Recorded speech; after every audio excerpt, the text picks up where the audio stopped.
Isang magandang buhay at mapagpalang araw mga kagulay.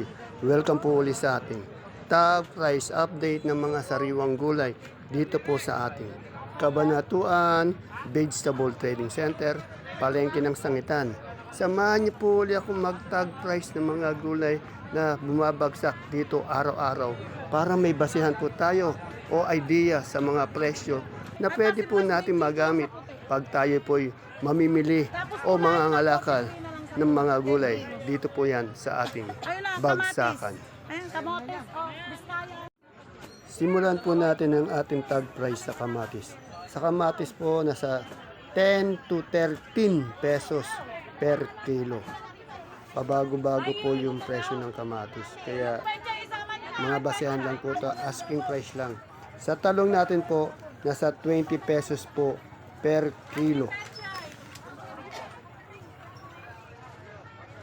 Napakarami pong talong sa ating bagsakan. Sa ating pong sigarilyas ay nasa 90 pesos po ang isang kilo. Medyo bumaba siya, dati 100 po yan. Ngayon 90 na lang. Sa atin naman pong supiyang kalabasa ay nasa 32 pesos per kilo. May miracle po tayo nakita dyan, nasa 28 naman yung miracle. Yung katabi niya miracle.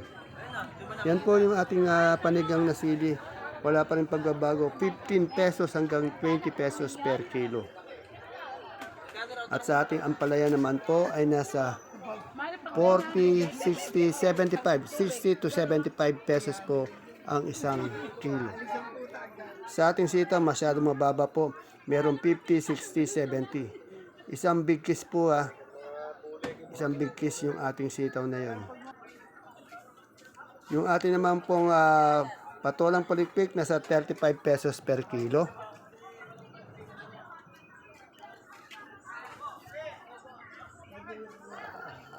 At ang ating bonitong ampalaya, 40 pesos per kilo.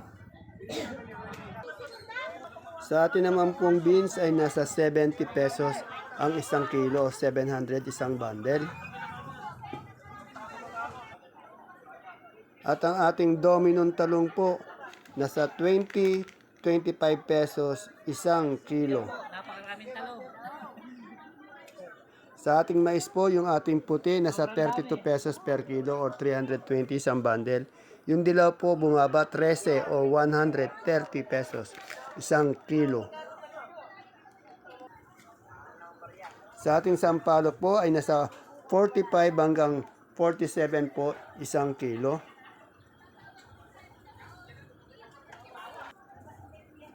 At yung sa ating mani, medyo bumaba po ng 5 piso kanina. Nasa 70 pesos po isang kilo. Sa ating lasuna naman po ay nasa 43 pesos isang kilo.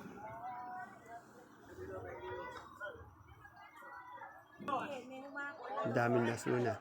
Sa ating luya po, yung pinakamaganda natin nasa 80 pesos isang kilo. Meron din pong 60, 70 na good na luya. Sa ating pong sultan, nasa 80 to 90 pesos po ang isang kilo.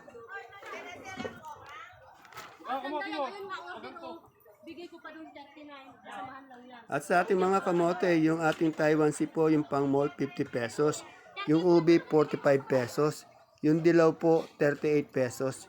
At yung puti naman ay nasa 35 pesos isang kilo. Kay Maymay po yan Kay Madam Maymay. Sa atin naman pong pipinong puti, nasa 35 pesos po ang isang kilo.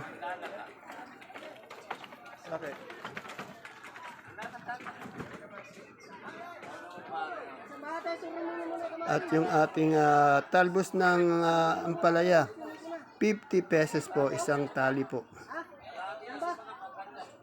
Napakarami pong gulay sa ating bagsakan talaga. Yung upo po natin walang pagbabago, 100 hanggang 150 isang bundle. Napakamura ng upo natin sa bagsakan. At yung singkamas natin, ganun pa rin po. 100 pesos isang bikis. Hanggang Mayo daw yung ating singkamas na yan. Sa ating papaya naman po ay nasa 25 pesos isang kilo or 250 isang bundle. Sa atin naman po mga talbos, yung talbos natin ng saluyot nasa 25 pesos.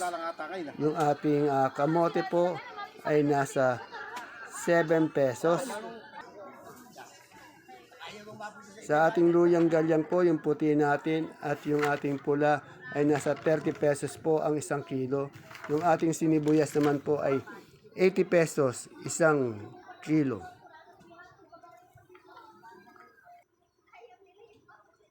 Sa ating supremang kalabasa po, yung malaki po 42, yung medium 41, yung small po 39 pesos isang kilo.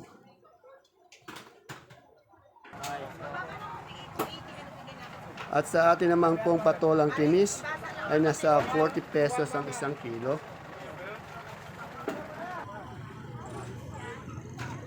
Sa ating kalamansi ay nasa 1,007, 1,008. Yung maganda po yan, 1,000. Isang buriki po, bali 30 kilos. Sa ating okra naman po ay nasa 50, 60, 65 isang kilo. Medyo mabababa po yung presyo ng mga gulay talaga natin sa bagsakan.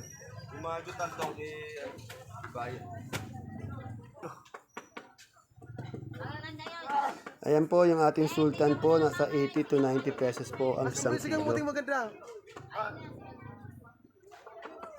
Dati nasa 120, bumaba lang. Itong ating panigang walang pagbabago. Nasa 15 hanggang 20 pesos pa rin po ang isang kilo. Pero pag tinawaran nga yung mga sakadora, binibigay nila ng 15 pesos. Sa atin namang pong Taiwan, ganun din po, 70 to 75 pesos per kilo. Hindi rin po siya umaangat. Na-stock siya sa 70 to 75. Kagaganda ng siling Taiwan natin sa bagsakan. Yung ating dahon ng sili, yung malapad po, yung tingala, ay nasa 60 pesos. Yung damo nyo pong siling dahon, nasa 50 pesos o 40. Mas mataas po itong tingala. Sa ating pong alugbati, isang bundle po, nasa 350 po isang bundle. At ating yung mustasa ay nasa 35 pesos po isang kilo. Kagaganda ng mustasa doon sa bandang dulo po yan. At yung ating pecha ay magkasama po yan ay nasa 20 pesos lang po isang kilo. Sa mga gulay, bagyo naman po natin yung repolyo natin nasa 230 po ang isang bundle.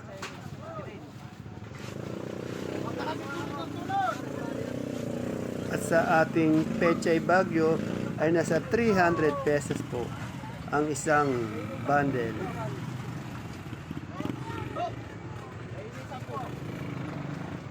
Sa atin naman pong sayote, 300 pesos din po ang isang bundle. Tandaan niyo po, lahat ng ina-update ko ay nasa asking price lamang po, hindi pa po final prices. Yung ating carrots po bumaba, nasa 1,250 isang bundle. Dati po nasa 1,300 yan. At yung ating malalaking patatas na magaganda dyan sa bagsakan ay nasa 550 isang bundle. Malaki po yan ha. At yung patatas na maliliit, kung tawagin nila ay marble, ay nasa 450 po hanggang 500 isang bundle. Punta naman po tayo sa per kilo ng cauliflower po, nasa 80 pesos. Naubusan na po sila ng broccoli nang dumating ako. Yung broccoli po daw nila kanina ay nasa 80 rin po. Pareho ng presyo ng cauliflower, yung broccoli. Sa atin naman pong pipino, yung Jackson po, 800 po isang bundle. Pag per kilo po yan daw ay 90 pesos. Yung green bell naman po natin ay nasa 280 pesos po isang kilo. Siyempre pag may green bell, meron din tayong red bell. Sa red bell po natin, nasa 200 pesos naman po ang isang kilo. Sa ating pong leeks ay nasa 120 pesos po ang isang kilo. Magaganda po yung dahon ng leeks natin. Ganon din po naman yung ating celery na katabi na ng leeks ay nasa 120 rin po isang kilo ng celery. Pareha po sila ng leeks. At yan po yung ating Baguio beans naman po ay nasa 80 pesos po isang kilo. At sa mga lettuce naman po natin, yung green eyes kung tawagin nila, yung green leaf po ay nasa 120 po isang kilo. At yung ating romaine na lettuce po, 120 din po isang kilo. Wala po tayong iceberg o yung lettuce na bilog. At yung ating butchoy po, pak choy, ay nasa 100 pesos po isang kilo. Broccoli. Sa sitsaro naman po natin, ay nasa 180 lang po ang isang kilo ng ating sitsaro. At ang ating young corn po, nananatili po siyang nasa 25 pesos per styro po. At siyempre yung ating imported na lemon, ang ginagamit sa mall, lasting to yung kanyang quality, ay nasa 180 po per kilo. Punta naman po tayo sa mga sibuyas na local. Puro po ito 10 kilos. Yung big po natin 350. Yung good po natin 320. Isang red bag or 10 kilos. Pareho din po siya ng sibuyas sa pula na 10 kilos din po yung per bag. Yung malaki po, yung big, 450. Yung good naman po, nasa 500 pesos po ang isang bundle. Sa ating pong super white na bawang, yung 520 po yung big po yun. Yung 430 naman, small po, isang red bag, 5 kilos po. At sa kanso naman po natin, ay nasa 450 po isang bag. Ayan po mga kagulay, mga kapalengke, ang ating pinaka-latest price tag ng mga gulay na dumadagsa po dito sa ating bagsakan araw-araw. Sana po mapanood niyo po ang ating video sa umaga para po meron po tayong idea o basihan sa mga presyo na maaari po nating magamit pag tayo po ay mangangalakal. Dito yan sa ating bagsakan. See you po again tomorrow sa ating next tag price update. Bye-bye. God bless us all po.